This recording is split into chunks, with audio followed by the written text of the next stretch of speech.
সম্মানিত viewers, honourable teachers, honourable mentor এবং অভিভাবক যারা শুনছেন, সবাইকে আমাদের এই টিউটোরিয়াল থেকে অভিনন্দন, শুভেচ্ছা। প্রিয় শিক্ষার্থী, তোমরা যারা শুনছো, আমাদের জাতীয় প্রাথমিক শিক্ষা পদক প্রতিযোগিতা 2025 আগামী 5 ফেব্রুয়ারি থেকে উপজেলা পর্যায়ে শুরু হবে। পর্যায়ক্রমে জেলা, বিভাগ এবং জাতীয় পর্যায়ে এপ্রিল মাসে এটি অনুষ্ঠিত হবে।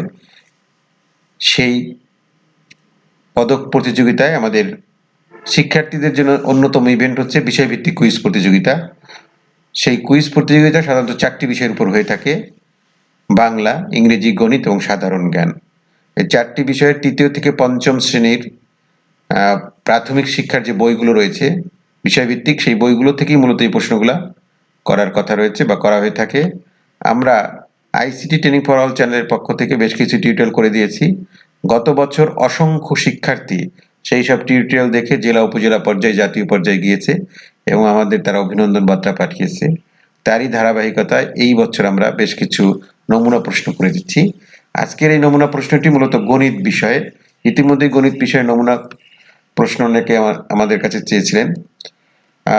আমরা এটা একটা নমুনা প্রশ্ন হিসেবে নিয়েছি। আমাদের মূলত তৃতীয় থেকে পঞ্চম শ্রেণীর যে গণিত বইটা আছে, সেই বইয়ের যে বেসিকগুলো থাকে, সূত্র বেসিক যে বিষয়গুলো থাকে, মৌলিক যে বিষয়গুলো থাকে, সেই বিষয়গুলো আমাদের শিক্ষার্থীদের অনুশীলন করাইতে হবে এবং শিক্ষকগণ বিভিন্ন প্রশ্ন করে অধ্যায়ভিত্তিক এই চর্চাটা চালিয়ে যেতে পারে। আমরা যে প্রশ্নগুলো এখানে নিয়েছি সংক্ষেপে, যে টাইপের প্রশ্নগুলো আসতে পারে: অঙ্ক কত প্রকার ও কি কি? অঙ্ক হচ্ছে 2 প্রকার, একটা হচ্ছে সার্থক অঙ্ক আর একটা হচ্ছে সহকারী অঙ্ক। সার্থক অঙ্কের একটা নির্দিষ্ট মান থাকে এবং সহকারী অঙ্কের কোনো মান থাকে না, যেমন 0। এটা সহকারী অঙ্ক একটাই থাকে, সেটা হচ্ছে 0। সাধারণত সার্থক অঙ্কের পাশে বসে সে মান অর্জন করে। 2 নম্বর প্রশ্নটা কি? গুণনীয়কের অপর নাম কি? গুণনীয়কের অপর নাম হচ্ছে উৎপাদক। লসাগু এর পূর্ণরূপ কোনটি? লসাগু এর পূর্ণরূপ হচ্ছে লঘিষ্ঠ সাধারণ গুণিতক। এখানে একটা হচ্ছে লসাগু আর একটা হচ্ছে গসাগু, গরিষ্ঠ সাধারণ গুণনীয়ক। লঘিষ্ঠ সাধারণ হচ্ছে গুণিতক আর গসাগুর ক্ষেত্রে গরিষ্ঠ সাধারণ গুণনীয়ক। ঠিক আছে। ইউক্লিডীয় পদ্ধতির সর্বশেষ ভাজকটিকে কি বলে? ভাজক। আমরা জানি যে এখানে যেটা থাকে সেটা হলো ভাজক, যেটা দিয়ে ভাগ করে সেটা হচ্ছে ভাজক, আর যারে ভাগ করে সেটা হলো ভাজ্য। ভাগ করে যে ফল পাওয়া যায় ভাগফল, ভাগ করে যদি শেষ থাকে সেটা ভাগশেষ। তাহলে আমরা কোনো একটা জিনিসকে ভাগ করলাম, ভাগ করার পরে যেটা দিয়ে ভাগ করলাম, ভাজক যেটা থাকলো, সর্বশেষ ভাগ করতে করতে গিয়ে লাস্টে যেটা থাকে সেইটাই মূলত ওইটার গসাগু। 2 অঙ্ক বিশিষ্ট বৃহত্তম সংখ্যার সাথে 1 যোগ করলে কি হয়? 2 অঙ্ক বিশিষ্ট বৃহত্তম সংখ্যা হচ্ছে কত? 2 অঙ্ক বিশিষ্ট বৃহত্তম সংখ্যা, বৃহত্তম, তাহলে 2টা নয়। এই 2 অঙ্ক বিশিষ্ট বৃহত্তম সংখ্যার সাথে 1 যোগ করবো আমি, তাহলে 1 যোগ করলে কত হবে? 100। 3 অঙ্কের ক্ষুদ্রতম সংখ্যা কত? এটা আমাদের জানতে হবে। বৃহত্তম সংখ্যা হলো যে অঙ্কের বলবে সেই কয়টা 9 হবে। 5 অঙ্কের বৃহত্তম সংখ্যা 5টা 9। হ্যাঁ, আর 5 অঙ্কের ক্ষুদ্রতম সংখ্যা কত হবে? 1 লেখা 4টে শূন্য। তার মানে এখানে বলছে 3 অঙ্কের ক্ষুদ্রতম সংখ্যা, তাহলে 1 লেখা কয়টা শূন্য? 2টা শূন্য দেবো। এখানে কয়টা অঙ্ক হয়েছে? 1টা 2টা 3টা। এর থেকে 1 বিয়োগ করব, তাহলে 1 যদি বিয়োগ করি 100 থেকে, তাহলে কত থাকে? 99 থাকে। বারবার যোগ করাকে কি বলে? বারবার যোগ করার সংক্ষিপ্ত পদ্ধতি হচ্ছে গুণ। এখানে যেটা আছে 8 নম্বর কোশ্চেন, 9999 যেটা, এটার সাথে 1 যদি যোগ করি তাহলে কত হবে? 10,000 হয়ে যাবে। 3টি সমান বাহু দ্বারা কি ধরনের ত্রিভুজ তৈরি হয়? 3টা সমান বাহু, অর্থাৎ এই প্রত্যেকটা বাহুই যদি সমান হয় সেটা কি বাহু ত্রিভুজ? সমবাহু ত্রিভুজ। আর যদি 2টা বাহু সমান হয়, হ্যাঁ, যে কোনো 2টা বাহু সমান, এই বাহু আর এই বাহু সমান, সেটা হচ্ছে সমদ্বিবাহু ত্রিভুজ। আর যে ত্রিভুজের কোনো বাহুই কোনো বাহুর সমান নয় সেটাকে বলি কি আমরা? বিষমবাহু ত্রিভুজ বা বিষমবাহু ত্রিভুজ। এই ত্রিভুজ হচ্ছে বাহুভেদে 3 প্রকার হয়, আবার কোণ ভেদেও 3 প্রকার হয়: সূক্ষ্মকোণী, সমকোণী, স্থূলকোণী ত্রিভুজ। 4 নম্বরের যে প্রশ্নটি, 10 নম্বরের যে প্রশ্নটি, 1 থেকে 10-এর মধ্যে কয়টা মৌলিক সংখ্যা আছে? এখানে উত্তরটা একটু ভুল আছে। এখানে 2 কিন্তু একটি মৌলিক সংখ্যা নাকি? 2 হচ্ছে একটা মৌলিক সংখ্যা। আর 1 কে আমরা ইউনিক সংখ্যা বলি। তাহলে এখানে আবার 4টা, অর্থাৎ 1 থেকে 10-এর পর্যন্ত 2 আছে, 3, 5, 7। তাহলে কয়টা মৌলিক সংখ্যা আছে? মোট 4টা মৌলিক সংখ্যা। এখানে কিন্তু এরকম অনেক কোশ্চেন আসতে পারে, 1 থেকে 20 পর্যন্ত কয়টা মৌলিক সংখ্যা, 1 থেকে 50 কয়টি মৌলিক সংখ্যা, 1 থেকে 10 পর্যন্ত মৌলিক সংখ্যাগুলোর যোগফল কত। হ্যাঁ, এই টাইপের অনেক ধরনের প্রশ্নই এখানে আসতে পারে, অর্থাৎ বেসিকটা আমাদের ভালো করে শিখতে হবে। 11 নম্বরে যেটা আছে, 6124 কে যদি আমরা 100 দিয়ে ভাগ করি তাহলে কত হবে? আমরা যতটা যদি শূন্য থাকে, যেমন এখানে আছে 2টা শূন্য, তাহলে 2 ঘর আগে দশমিক হবে। এখানে যদি 3টা শূন্য থাকতো তাহলে 3 ঘর আগে দশমিক হইতো। ঠিক আছে, এই টাইপের, অর্থাৎ শূন্য দিয়ে যে কয়টা শূন্য থাকবে ভাগ করলে সেটা সেই কয় ঘর আগে দশমিক দিতে হবে। 12 নম্বরে যে প্রশ্নটা রয়েছে, 20 যোগ 4 বিয়োগ 8 বিয়োগ 7, এটা কত হবে? এখানে যোগ এবং বিয়োগ আছে, তাহলে দুইটার মধ্যে আছে যোগ আর এই দুইটা আছে, দুইটার আগে আছে বিয়োগ। তাহলে যোগগুলো আমরা যোগ করবো, এখানে 24 হবে, আর বিয়োগ যেগুলো আছে সেগুলো 8 আর 7 কত? 15। তাহলে 15 যদি 24 থেকে 15 চলে যায় তাহলে কত থাকে? 9 থাকে। 10 বছর আগে মিতার বয়স ছিল 14 বছর, বর্তমানে মিতার বয়স কত? তাহলে 10 বছর আগে ছিল 14, তাহলে এখন সে 10 বছর পরে কত হবে? 10 যোগ করতে হবে। তাহলে 14 আর 10 কত? 24। 307 গুণ 10 সমান যদি এত হয়, তাহলে 10 গুণ 307 সমান কত হবে? একই হবে উত্তর, কারণ এটা হচ্ছে গুণ্য গুণক। গুণ্য গুণকের যদি মানের এখানে ছিল গুণ্য গুণক, এবার হচ্ছে গুণক গুণ্য, অর্থাৎ স্থান চেঞ্জ করছে। গুণ্য গুণকের স্থান চেঞ্জ করলে মানের কোনো ফলের পরে কোনো পরিবর্তন হয় না, তাহলে একই হবে। 15 নম্বর প্রশ্ন, 1 অযুত কত হাজার? আমরা জানি 10,000-এ 1 অযুত হয়। ঠিক আছে, তাহলে উত্তর হবে 10,000। খালি ঘর পূরণ করো, এখানে একটা খালি ঘর দেওয়া আছে। এখানে কত আছে? 24 গুণ 4। 24 গুণ কত? 4। তাহলে 4 24 গুণ করলে 4 ছক 24, 4 গুণ 6 আর 4 গুণ 20, এটা কত হবে? 4 গুণ 5, 4 গুণ 5 হলো 20। তাহলে 20 এর থেকে 24 থেকে যদি 20 যায় তাহলে কত থাকে? হ্যাঁ, কত থাকে? 4 থাকে। তাহলে এইটার গুণফল এটার উত্তরের চেয়ে কত বেশি? তাহলে 4 বেশি হবে, তাহলে উত্তর হবে 4। 17 নম্বর প্রশ্ন, 1 হালি ডিমের দাম 60 টাকা। 1 হালি ডিমের দাম কয় টাকা? 60 টাকা। একটা ডিমের দাম কত? তাহলে 1 হালিতে কয়টা হয় আমরা এইটা জানতে হবে। 1 হালিতে হয় 4টা। 1 জোড়ায় কয়টা হয়? 1 জোড়ায় হয় 2টা। 1 ডজন কয়টা? 12টায় হচ্ছে 1 ডজন। এই কথাগুলো আমাদের জানতে হবে। তাহলে 4টা ডিমের দাম যদি 60 টাকা হয় তাহলে একটা ডিমের দাম কত? তাহলে 60 কে 4 দিয়ে ভাগ করতে হবে, 4 15 60, তাহলে এখানে উত্তর হবে 15। ঠিক আছে, উত্তর কত হবে? 15। এখানে ভুল আছে, উত্তর হবে 15। খালি ঘরের সংখ্যা খুঁজে বের করো, খালি ঘরে কত হবে? ঠিক আছে, এখানে একটা বক্সের মতো দেওয়া আছে, বই থেকে নেওয়া হয়েছে এই অঙ্কগুলা। এখানে যেটা দেওয়া আছে, যেমন আমাদের এখানে একটা সূত্র আছে, একটা সূত্র খুঁজে বের করতে হবে। অর্থাৎ এখানে যে সংখ্যাগুলো দেওয়া আছে, যেমন এখানে 5 দেওয়া আছে, তাহলে এখানে এই 5 সোজা কত? এখানে 13। 8 সোজা কত? 19।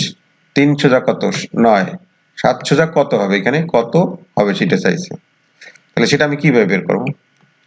তাহলে এখানে একটা আমরা যেটা লক্ষ্য করে পেয়েছি সেটা হচ্ছে 5 গুণ 2, আমরা ছোট সংখ্যা 5 দিয়ে যদি শুরু করি বা 3 দিয়ে শুরু করতে পারি, যোগ 3 দিব আমরা। হ্যাঁ, তাহলে কত হয়? 5 দুগুণী 10 গুণ 3 13, তাহলে 5 সোজা আছে কত? 13। আবার 8, এটা যদি দেখি 8 গুণ 2 যোগ 3, 8 গুণ 2 যোগ 3, তাহলে 8 দুগুণী 16 আর 3 কত? 19। তাহলে 8 এর অপোজিট আছে 19। ঠিক একইভাবে 3 গুণ 2, 3 দুগুণী 6 যোগ 3 9 হয়। তাহলে এইটার তাহলে উত্তর কত হবে আমাদের? 7এরটার উত্তর ঠিক একইভাবে হবে 7 গুণ 2 যোগ 3, তাহলে কত হবে? 7 যোগ 2 যোগ 3, তাহলে 7 দুগুণী 14 যোগ 3, 14 আর 3 কত? 17। তাহলে এইখানে খালি করে কত হবে? 17 হবে। ক্লিয়ার? আচ্ছা, ভেরি গুড। নেক্সট 19 নম্বরের প্রশ্নে চলে যাই। নিচের কোন বাক্যটি সঠিক নয়? ঠিক আছে, সঠিক নয় কোনটা? সূক্ষ্মকোণ এক সমকোণ অপেক্ষা ছোট। আমরা জানি যে সূক্ষ্মকোণ এই যেটা, এটা যে এক সমকোণ। ঠিক আছে, এখন এক সমকোণের থেকে যদি ছোট হয় তো এটা কি কোণ হবে? সূক্ষ্মকোণ। তাহলে এই কথাটা ঠিক আছে। সরল কোণ দুই সমকোণের সমান। সরল কোণ কি হয়? যেমন একটা রেখার একটা বিন্দু, এটার এই পাশে কত? এক সরল কোণ আর এই পাশে এক সরল কোণ, অর্থাৎ দুই সমকোণের সমান। এখানে এখানে এই একটা সমকোণ, এই একটা সমকোণ, তাহলে এই কথাটাও সঠিক।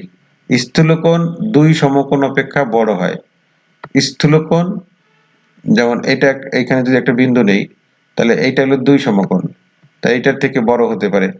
হ্যাঁ, অর্থাৎ এই যে পুরো এটুকু, এটা স্থূলকোণ। ঠিক আছে, সেটাও সঠিক।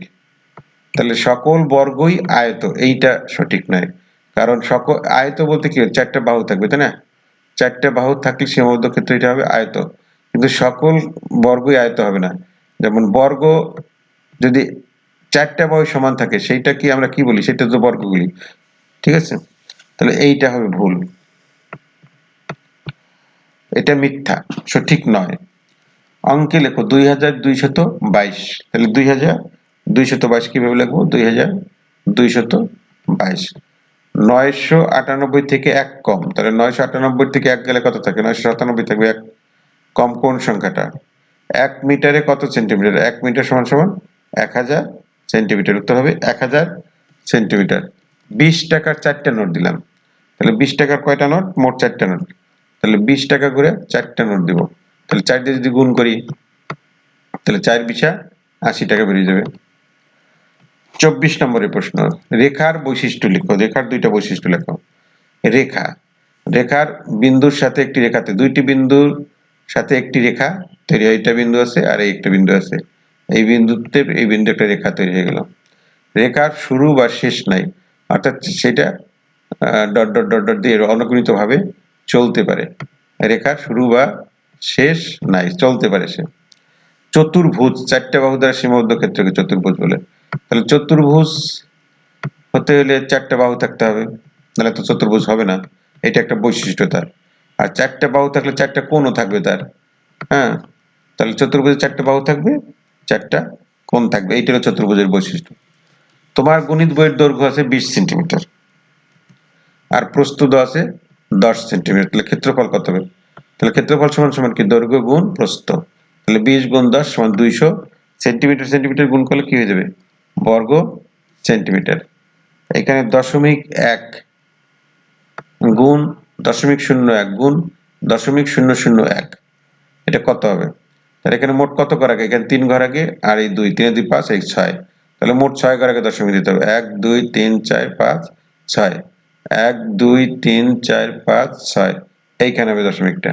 7 ঘর আগে হয়ে গেছে, এখানে 1 2 3 4 5 6, হ্যাঁ 6 ঘর হবে, 1 2 3 4 5 6, না ঠিক আছে, এটা 6 ঘর আগে আছে দশমিক, তাহলে মোট 6 ঘর আগে হবে। ঠিক আছে, এটা 3 মিনিটে কত সেকেন্ড?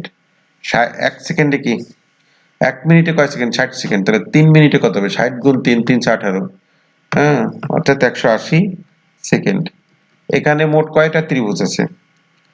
একটু ভিন্ন টাইপের কোশ্চেন। এখানে মোট কয়টা ত্রিভুজ আছে? আমরা যদি দেখি, এইখানে এই একটা ত্রিভুজ, এই একটা ত্রিভুজ, এই একটা ত্রিভুজ, একটা ত্রিভুজ, কয়টা হলো? 4টা। আবার যদি আমি এই টুকরে ধরি একটা, এলো 5টা, এই টুকরে ধরি একটা, এলো 6টা, এই টুকরে ধরি একটা, এলো 7টা, আর এই পুরোটাকে ধরি যদি একটা, তাহলে 8টা। তাহলে এখানে মোট কয়টা ত্রিভুজ? 8টা ত্রিভুজ। একদিনে কত সেকেন্ড? সেকেন্ড হচ্ছে একদিনে, তাহলে 60 মিনিটে হলো 1 ঘন্টা। ঠিক আছে, আর 24 ঘন্টায় একদিন। সেইভাবে গুণ করলে মোট কত সেকেন্ড হবে? 86,400 সেকেন্ড। একদিনে মোট 86,400 সেকেন্ড। এই 30টা কোশ্চেন আমরা বিভিন্ন ধরনের বিভিন্ন শ্রেণীর বই থেকে এবং কিছু বেসিক থেকে আমরা এই 30টি কোশ্চেন করে দিলাম। আশা করছি এই প্রশ্নগুলো সলভ করার মধ্য দিয়ে, এবং একই সাথে সাথে অনেকগুলো বিষয় আলোচনায় চলে আসছে, আমাদের শিক্ষার্থীর উপকৃত হবে। এই এই টিউটোরিয়ালগুলো বারবার দেখতে হবে, এগুলো অনুশীলন করতে হবে, এবং এই টিউটোরিয়ালের পিডিএফটি যদি আমরা পেতে চাই তাহলে আমাদেরকে হোয়াটসঅ্যাপ করতে হবে। আমাদের হোয়াটসঅ্যাপ নাম্বার হচ্ছে 01719505230। এছাড়া এইসব টিউটোরিয়াল আমাদের ICT training for all channel, শিক্ষা, প্রশিক্ষণ, প্রযুক্তি, সমসাময়িক যে কোনো বিষয় নিয়ে টিউটোরিয়াল পেতে সবার আগে আমাদের আইসিটি ট্রেনিং ফর অল চ্যানেলটি ইতিমধ্যে অনেক জনপ্রিয় একটি চ্যানেলে পরিণত হয়েছে। সেটি আপনি সাবস্ক্রাইব করবেন এবং আপনার সহকর্মীদের সাবস্ক্রাইব করে তাদের কাছে পৌঁছে দেবেন। এছাড়া Bangladesh online ICT training support Facebook page ও গ্রুপ রয়েছে আমাদের, সেই পেজ ও গ্রুপে এই টিউটোরিয়ালগুলো নিয়মিত আপলোড করা হয়ে থাকে, সেখান থেকে আপনি এগুলো দেখতে পাবেন। দেখা হচ্ছে পরে কোনো টিউটোরিয়ালে, সে পর্যন্ত সবার জন্য শুভকামনা।